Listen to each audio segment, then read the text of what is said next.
சென்னையில் மூத்த குடிமக்களுக்கான இலவச பேருந்து பயணம் குறித்த அறிவிப்பை தமிழக சட்டப்பேரவையில் விதி எண் 110 கீழ் முதலமைச்சர் இன்று வெளியிட்டார். இது தொடர்பான கூடுதல் தகவல்களை தருகிறார் செய்தியாளர் ராஜா.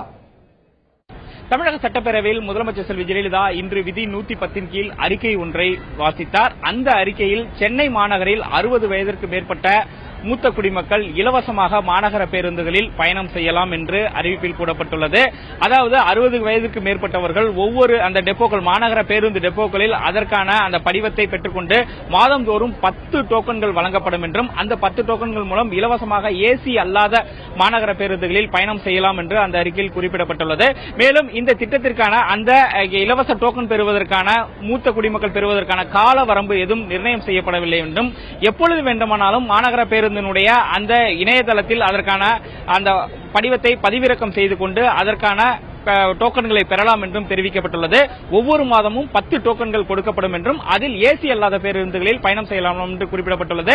மேலும் இந்த திட்டம் வரும் 24ஆம் தேதி முதல் நடைமுறைப்படுத்தப்பட உள்ளதாகவும் இதற்குள்ள வரவேற்பை பொறுத்து தமிழகத்தின் மற்ற பகுதிகளுக்கும் இது விரிவுபடுத்தப்படும் என்றும் முதலமைச்சர் தெரிவித்துள்ளார். மேலும் இந்த திட்டத்தின் மூலம் கடந்த 2011ஆம் ஆண்டு தேர்தல் அறிக்கையில் குறிப்பிடப்பட்டிருந்த வாக்குறுதிகள் அனைத்தும் நிறைவேற்றப்பட்டுவிட்டதாகவும் முதலமைச்சர் செல்வி ஜெயலலிதா அவையில் விதி 110 கீழ் குறிப்பிட்டார்.